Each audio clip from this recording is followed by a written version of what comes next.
انسان اس بات پر متفق ہو جاتا ہے کہ اے اللہ سوائے تیرے رات کو دن میں بدلنے والا کوئی نہیں اور سوائے تیرے رات کو دن میں بدلنے والا کوئی نہیں، پھر اللہ کہتا ہے اس بات پر یقین کر لو تؤتی الملک من تشاء وتنزع الملک ممن تشاء وتعز من تشاء وتذل من تشاء۔ جس طرح رات اور دن میرے قبضے میں ہے، یاد رکھو کسی کو تخت دینا بھی میرے قبضے میں ہے اور تخت سے اتارنا بھی میرے قبضے میں ہے۔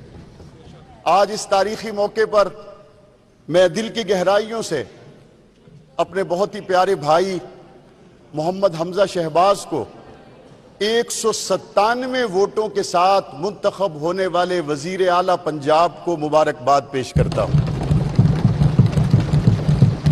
2018 میں یہاں پر وزیر اعلیٰ کا انتخاب ہوا تو 186 ووٹ تھے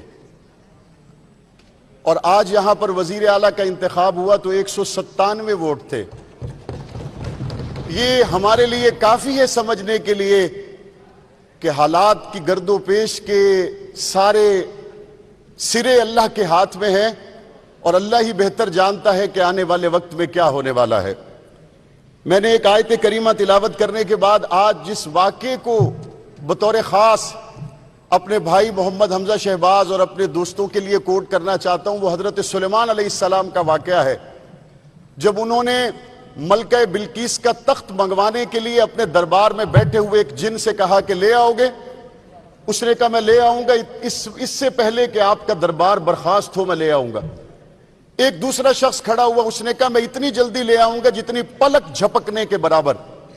حضرت سلیمان علیہ السلام نے ابھی پلک جھپکی تو وہ سینکڑوں میل کا فاصلہ طے ہو کر تخت وہاں پر آ چکا تھا۔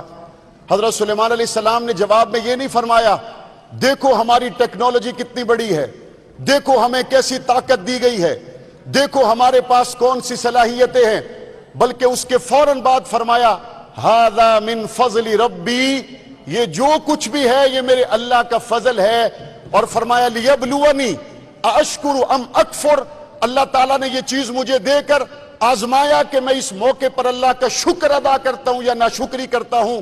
ہم اس موقع پر کہتے ہیں الحمدللہ رب العالمین، اے اللہ ساری تعریفیں آپ کے لیے ہیں، یہ جو کچھ الٹ پھیر ہے یہ سب کچھ آپ کے ہی حکم پر ہے۔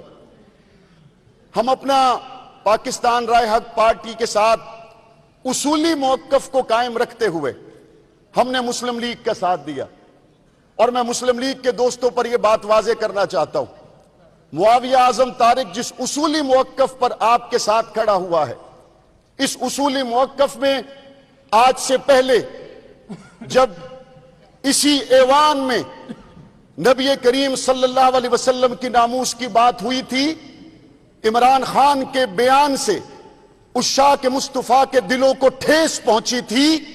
حکومتی بینچوں پر ہونے کے باوجود اگر ناموس رسالت کے لیے کوئی ایک آواز اٹھی تھی تو وہ معاویہ اعظم طارق کی تھی۔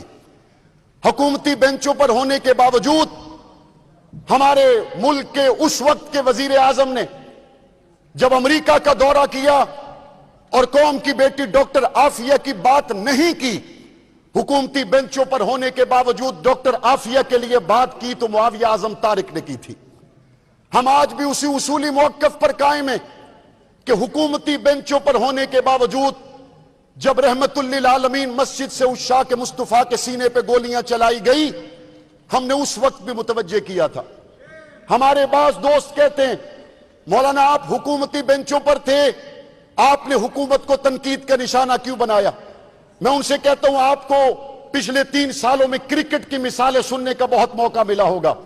اگر آپ شاہد افریدی کو پسند کرتے ہیں تو مجھے بتائیں کیا اس پسندیدگی کی وجہ سے آپ اس کی ڈیڈ بال کو بھی ٹھیک کہتے ہیں؟ آپ شاہد افریدی کو پسند کرتے ہیں، کیا پسندیدگی کی وجہ سے آپ اس کی وائٹ بال کو بھی ٹھیک کہتے ہیں؟ ایسا نہیں کرتے۔ آپ کی پسند اپنی جگہ پر، لیکن جناب اسپیکر ڈیڈ بال ہوتی ہے، وائٹ بال ہوتی ہے۔ عمران خان صاحب نے اقوام متحدہ میں رسول اللہ کی عزت کی بات کی، بہترین بال تھی۔ اقوام متحدہ سے نکلنے کے بعد اسلاموفوبیا پہ بات کی، بہترین بات تھی۔ یکساں قومی نصاب کی بات کی، بہترین بات تھی۔ لیکن حضور کی گستاخی کرنے والی آسیہ ملونہ کو رہا کرنے پر اگر کوئی مجھے کہے کہ میں اس کے موقف کو درست کہوں، میں آج بھی درست نہیں کہتا، میں قیامت تک درست نہیں کہہ سکتا۔ ہمارے لیے ہمارے نبی اقدس سے بڑھ کر کوئی شے نہیں۔ اور اس سے اگلی بات میں عرض کرنا چاہتا ہوں، جب آپ بات کرتے ہیں کہ جناب بہتر چیزوں کا اور غلط چیزوں کا آپ نے تعین کیسے کرنا ہے، ریاست مدینہ کا نعرہ لگانے کے بعد کیا یہ بات واضح نہیں ہو گئی تھی کہ ہمارے لیے سب سے پہلی ذات اگر ہے تو وہ نبی کریم صلی اللہ علیہ وسلم کی ذات اقدس ہے؟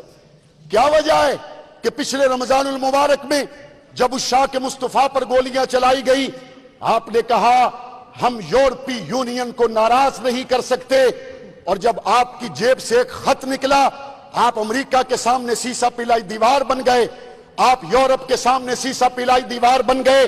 میں اس بحث کو مزید طویل نہیں کھینچنا چاہتا، لیکن میں یہ ضرور کہنا چاہتا ہوں، چھٹی گیند، اوور کی چھٹی گیند جو امریکہ کی سازش کے حوالے سے کپتان نے عوان کے کورٹ میں ڈالی ہے، جوڈیشل کمیشن کا مطالبہ فواد چودھری کی طرف سے کیا گیا، پارلیمانی کمیشن وزیر اعظم صاحب بنانے پر تیار ہے۔ میں مطالبہ کروں گا پنجاب کی اسمبلی کی پارلیمانی پارٹیوں کو اس کے اندر نمائندگی دی جائے، ہم وہاں بیٹھنا چاہتے، اس خط کا کٹھا چٹھا کھولنا چاہتے، ہم وہاں بیٹھ کر جوڈیشل کمیشن سے جو فیصلہ آئے اس کا انتظار کرنا چاہتے۔ اور میں اس بات کو واضح کر دوں، جس طرح چند دن پہلے وزیر اعظم صاحب نے بھی اس بات کو واضح کیا، اگر اس خط کے نتیجے میں یہ بات واضح ہو جاتی ہے کہ رجیم چینج کی بات کی گئی ہے، اس خط کے نتیجے میں یہ بات آتی ہے کہ باہر سے سازش کے نتیجے میں اپوزیشن کو حکومتی بینچوں پر بٹھایا گیا ہے، جو وزیر اعظم پاکستان کا موقف ہے وہی میری پارٹی کا موقف ہے۔ اگر امریکہ کی طرف سے یہ سازش ثابت ہو جائے، عمران خان تم پیچھے بیٹھ جانا، 10 قدم آگے ہم لڑیں گے، کیونکہ ہمارا ملک ہے، ہم اس کے لیے پیچھے نہیں بیٹھ سکتے۔ اور اگر بات امریکہ کی جاتی ہے، بطخ کے بچوں کو تیرنے کا طریقہ کوئی نہ سکھائے، ہم سے زیادہ امریکہ سے کوئی لڑا ہو تو میدان میں آئے، ہمیں پتہ ہے امریکہ سے کیسے لڑا جاتا ہے۔ شاملی کے میدانوں میں ہم کھڑے تھے، کالا پانی کے جزیروں میں ہم کھڑے تھے۔ اگر آپ کو ہماری تاریخ پوچھنی ہے، شاہ ولی اللہ کے ساتھی ہم ہیں، حسین احمد مدنی کی اولاد ہم ہیں۔ اگر آپ کو ہماری تاریخ پوچھنا ہے، مالٹا کے جزیروں میں ہم تھے، اور آپ امریکہ کی بات کرتے ہیں۔ اللہ کی مہربانی سے 20 سال ہمسائے ملک میں جنگ لڑ کر اگر کسی نے امریکہ کو دوڑایا ہے تو وہ بھی اللہ کی مہربانی سے آپ کے بھائی جیسے۔ راہ حق پارٹی کے معاویہ اعظم اس وقت پنجاب اسمبلی میں اظہار خیال کر رہے ہیں۔ انہوں نے حمزہ شہباز کو وزیر اعلیٰ منتخب ہونے پر مبارکباد دی، اور انہوں نے کہا کہ عزت اور ذلت اللہ تعالیٰ کے ہاتھ میں ہے۔ نہ کبھی کمپرومائز کیا ہے، نہ کر سکتے ہیں۔ ہم کل بھی پاکستان کے لیے کھڑے تھے، ہم آج بھی پاکستان کے لیے کھڑے ہیں، ہم کل بھی پنجاب کے لیے تھے، ہم آج بھی پنجاب کے لیے ہیں، ہم کل بھی سرےدار صداقت کے امید تھے، ہم آج بھی انکار حقیقت نہ کریں گے۔ اور آخر میں محترم سپیکر، آج ہونے والے دلخراش واقعات کو اگر میں اپنی گفتگو میں ذکر نہ کروں تو نامناسب ہوگا۔ مجھے بہت تکلیف ہے، مجھے بہت افسوس ہے، آج اس ہاؤس کے اندر جس طرح سے صورتحال پیدا ہوئی، جس طرح سے ایک جتھا آپ کے اوپر چڑھ دوڑا، جس طرح سے انہوں نے آپ کی اور اس ہاؤس کی عظمت کو پامال کرنے کی کوشش کی، میں سمجھتا ہوں پنجاب کی تاریخ میں اس سے بدترین دن کوئی نہیں ہو سکتا۔ لیکن اللہ کا شکر ہے، دوسرے دن کا سورج طلوع ہونے سے پہلے پہلے آپ کے سر پہ سہرا ہے، آپ نے اس بدنامی کے داغ کو دھو کر رکھ دیا، آپ کے سر پہ سہرا ہے، آپ نے اس بدنامی کے داغ کو دھو دیا۔ اور جس جرت اور ہمت کے ساتھ آپ نے آج پنجاب کے اس ایوان کے تقدس کو قائم رکھنے کے لیے اپنے جذبات کا کڑوا گھونٹ پی کر آج اس کارروائی کو مکمل کیا، آپ لائق صد تحسین ہیں۔ اور یہاں پر بات کی گئی، شاہ صاحب کی طرف سے بھی کی گئی، اور محترم وزیر اعلیٰ صاحب بھی کہہ رہے تھے اس کی ایک کمیٹی بننی چاہیے اور تمام کرداروں کو سامنے آنا چاہیے۔ یہ نہیں ہو سکتا کہ سامنے میرے نبی کا نام لکھا ہو اور یہاں پہ دھما چوکڑی بجائے جائے، یہ نہیں ہو سکتا۔ اوپر قرآنی آیتیں لکھی ہوں اور یہاں پر فحش گالیاں دی جائیں. یہ نہیں ہو سکتا. یہاں پر درود پاک لکھا ہو اور اس ہاؤس کے تقدس کو پامال کیا جائے. آپ کمیٹی بنائیں اور اس کے کرداروں کو سامنے لا کر ہم ایسی عبرت بنانا چاہتے ہیں دوبارہ میرے پنجاب کے اس ایوان کے تقدس کو پامال کرنے کی کوئی جسارت نہ کر سکے. میرے بھائی محترم حمزہ شہباز صاحب نے پنجاب کے ترقی کے پہیے کو آگے بڑھانے کے لیے جس فکر کا اظہار کیا، میں اپنی پارٹی کی طرف سے مکمل طور پر یقین دہانی کرواتا ہوں. محترم حمزہ شہباز صاحب، آپ کو پنجاب کی تعمیر و ترقی کے لیے، آپ کو پنجاب کے غریبوں کو کھانا پہنچانے کے لیے، پنجاب کے اندر محروموں لاچاروں کی آرزوؤں کو پورا کرنے کے لیے معاویہ اعظم طارق کی جہاں ضرورت ہوگی، میں اور میری پوری جماعت آپ کے شانہ بشانہ کھڑے ہوں گے. پاکستان زندہ باد، پنجاب پائندہ باد.